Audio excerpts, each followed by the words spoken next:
It was supposed to be a simple weekend getaway, a break from the routine and the pressures of city life. For years, Michael and Lisa had been looking for an opportunity to take their daughter, Ava, out into the wilderness.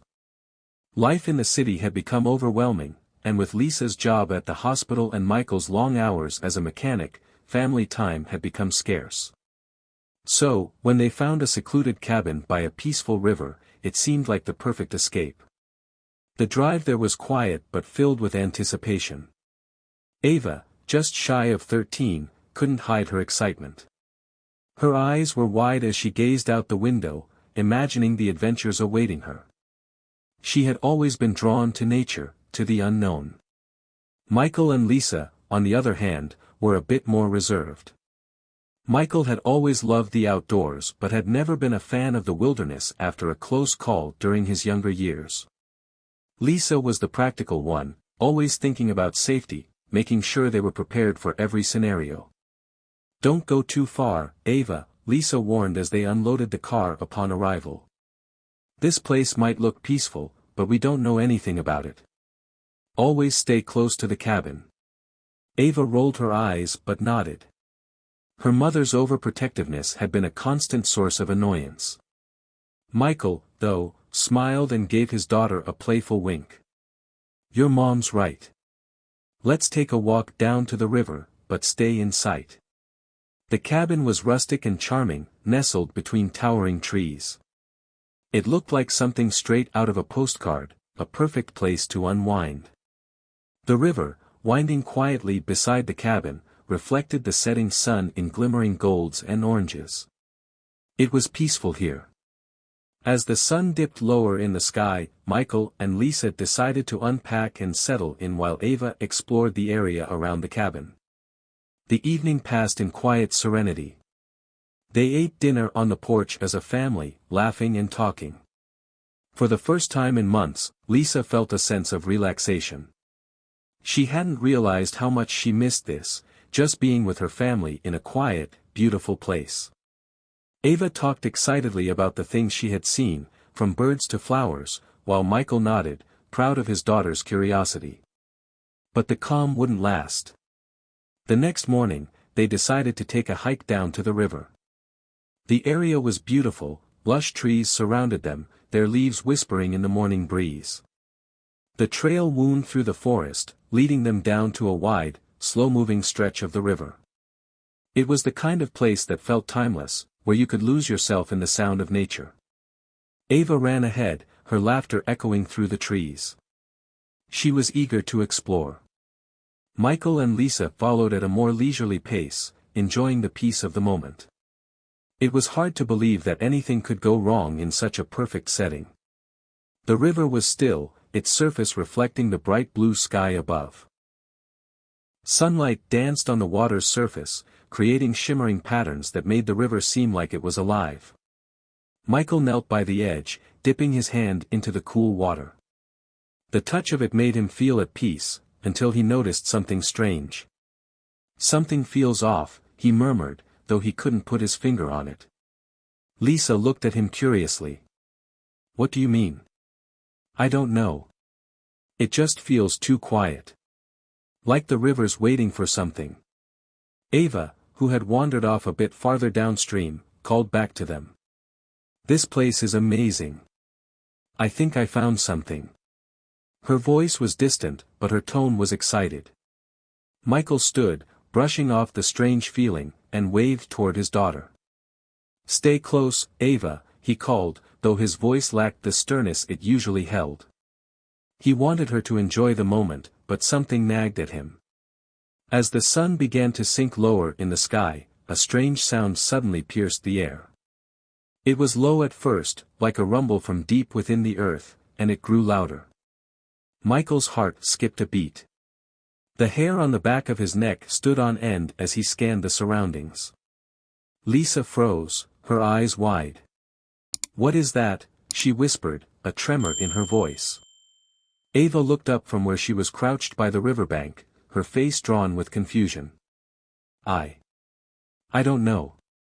It sounds like a roar." The sound continued, deep and unsettling. It wasn't the usual rush of river water or the wind in the trees. It was something far more menacing. It seemed to come from the river itself, as if the water was alive and angry. Ava stepped back, moving closer to her parents. Michael's mind raced. It's probably just an animal or something in the distance. Let's head back to the cabin. We'll figure it out when we get there. But Lisa was already on edge, clutching Michael's arm tightly. We need to leave now. This doesn't feel right. Something's wrong. As they turned to leave, the roar intensified, almost as if it were chasing them, filling the air with its ominous tone. The sound reverberated through the trees, and Ava shuddered. Let's go, Michael said, his voice hardening. They made their way back up the trail, but the oppressive feeling remained. The strange roar followed them, growing louder with each step. By the time they reached the cabin, the sun had dipped below the horizon, casting long shadows over the land. The unsettling roar had faded, but the tension remained. They hurried inside and locked the door, but the unease in the pit of their stomachs wouldn't go away. Lisa paced the cabin, checking the windows, while Michael sat down by the fire, trying to calm his nerves. Ava sat quietly on the couch, her eyes darting nervously around the room. Maybe we're overreacting, Michael said after a long silence. It could have just been a bear or some other animal. But Lisa wasn't convinced. I don't think so. That sound wasn't natural. I've never heard anything like it before. Ava stood up suddenly, her eyes wide with fear. I'm going outside, she said, her voice trembling. I want to see if I can find out where that noise came from. Lisa jumped to her feet. No, Ava, you're not going out there. It's not safe, not with whatever that was. But Ava, who had always been curious and independent, was already moving toward the door. I'll be fine, Mom. I just want to figure this out. Before Lisa could stop her, Ava was out the door and into the night, her footsteps fading into the darkness. Michael quickly stood and rushed after her. Ava! Get back here right now. His voice cracked with urgency. But there was no reply. Panic set in as he and Lisa scrambled outside, calling for Ava. The forest was silent, the only sound the rustling of leaves in the wind. They couldn't see her. The only thing they could hear was the occasional rustle in the trees, the unsettling sound of something watching them.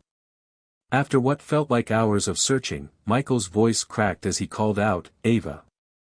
But there was still no answer. And then, through the stillness, they heard it again, the deep, distant roar. This time, it was closer. Panic flooded Michael's chest as the eerie roar reverberated through the forest, sending a chill down his spine. Lisa's face was pale as she grasped his arm, her knuckles white with fear. The once peaceful river now seemed like something dark and sinister, its flow barely noticeable in the dim light.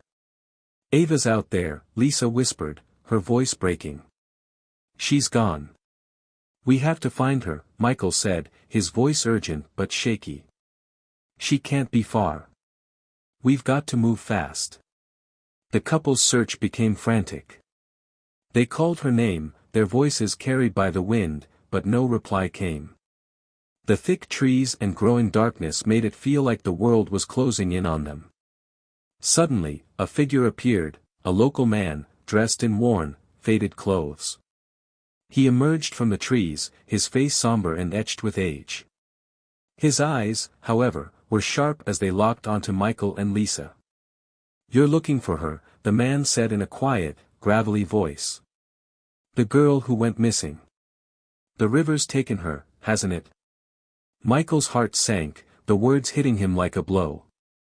What do you know about this river? The man nodded slowly, his gaze never leaving Michael. It's been like this for generations, he said. A curse. The river lures people in, takes them, and doesn't let them go. It's hungry, always hungry. Lisa's hand trembled as she clutched Michael's arm. What do you mean? What's going on here? The man took a long, slow breath. This river has been cursed for centuries. It was once a peaceful stream, but something happened. Long ago, a group of settlers tried to build here. They angered the river spirit. Ever since then, anyone who gets too close, the river claims them. It doesn't matter if they're just passing through or if they live here. The river takes them, always. Michael shook his head, trying to process what the man was saying. But why? What's the reason? Is there any way to stop it? The man stared at him, his eyes grim. No one knows the exact cause. But there's a warning that comes with the river's roar. If you hear it, the curse has been activated, and there's no turning back unless the river gets what it wants. There's no way to fight it. Lisa's voice wavered as she spoke, her fear making it hard to stay steady. So, what, we just give up on Ava? She's out there, we have to find her. The man looked at them with pity in his eyes, but he didn't offer hope. The river doesn't let go easily. But maybe you can still save her, if you can break the curse. But it's dangerous. Tell us how. Michael demanded, his voice urgent. He couldn't lose his daughter, not now, not after everything they had been through. There's an ancient ritual, the man said, his voice lowering. A way to confront the river's power. But no one's done it in years. It requires a sacrifice, something of great personal value. If you're willing to give up something for her, the river may release its grip. But there's no guarantee. With no other option, Michael and Lisa decided to attempt the ritual. The man led them to the river's edge, where the air felt heavy, thick with tension. The river's roar seemed to be louder now, a constant rumble beneath their feet. Michael's heart pounded as they stood at the water's edge, but his resolve was unwavering. He had to save Ava. We have to act quickly, the man warned. The longer you wait, the harder it will be. Lisa was shaking, but she held on to Michael's arm tightly. What do we have to do? Tell us what to do. There's an old stone circle near the river, the man explained. It said that if you perform the ritual there, it may work. But it requires an offering. What kind of offering? Michael asked, his voice tight with fear. The man's eyes hardened. It's not a physical thing. The river wants a sacrifice from the heart. It's the only way to break its hold. Lisa's face went pale. She glanced at Michael, the weight of the moment sinking in. You mean we have to give up something we love? The man nodded slowly. It may be the only way. Michael looked back at the river, the water now churning more violently, as if it knew they were about to attempt something. Ava's face flashed in his mind, her bright smile, the way she would always reach for him after a bad day. The thought of losing her made his heart ache, but he couldn't lose hope. We can't just let her go, Michael said, his voice filled with determination. We'll do whatever it takes.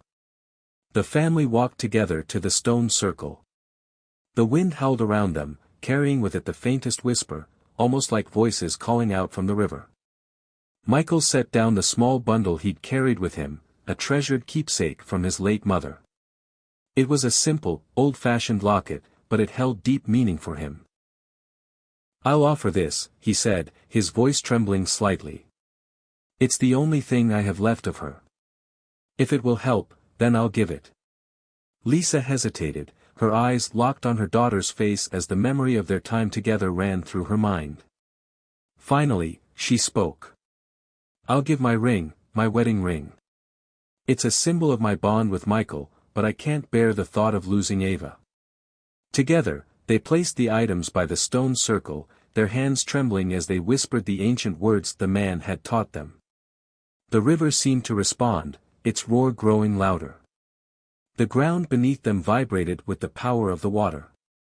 For a moment, nothing happened. And then, without warning, the river surged forward, pulling at the ground, swirling as if in rage. Michael! Lisa screamed, but Michael held her back, refusing to let go. Suddenly, through the mist and chaos of the water, they saw her, Ava. Her body was floating on the surface of the river, her eyes wide with fear, but alive. The river had released her.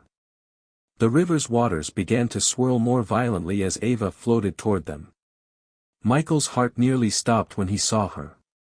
She was pale, her clothes soaked through, but alive. He rushed forward, pulling her from the water, holding her tightly. "Ava, baby, are you okay?" he whispered, his voice hoarse with emotion. Ava blinked, her eyes unfocused for a moment, but then she looked up at her parents. I'm scared. I don't know what happened. It felt like I was drowning."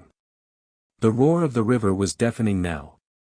It was as though the river itself was furious that they had succeeded in breaking its hold on Ava. The man stepped back, his face a mask of sorrow. "The river is not pleased. You need to leave now, before it comes back."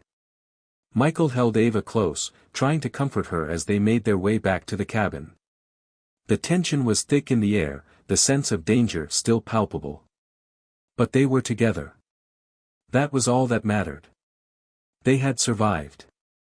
As they hurried back to the cabin, the storm that had been building seemed to relent. The wind died down, and the roar of the river grew faint. The sense of urgency in the air began to lift, and the once churning water began to calm.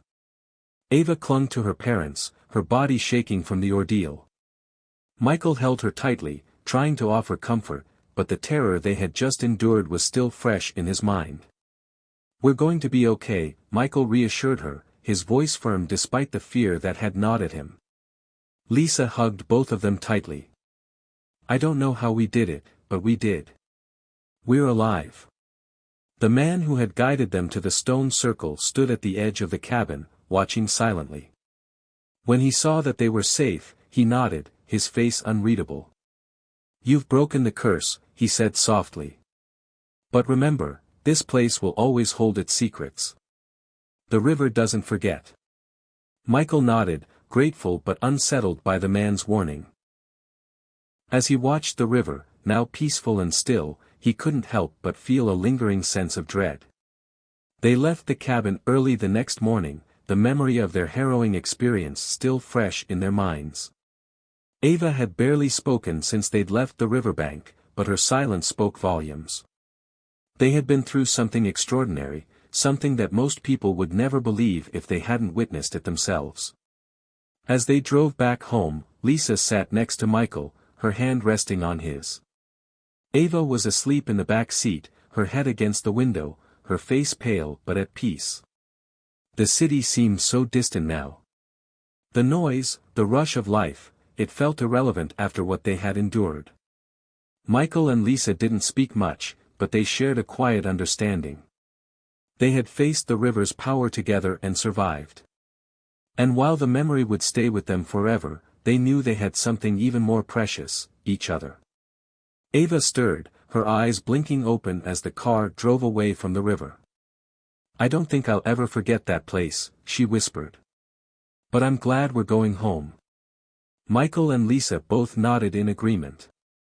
The river had nearly taken them all, but in the end, it had given them something too: strength, and the unbreakable bond of family. Thank you for listening to this intense journey of survival and family.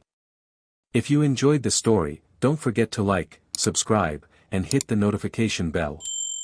And be sure to check out the other gripping tales appearing on the screen now. Stay tuned for more.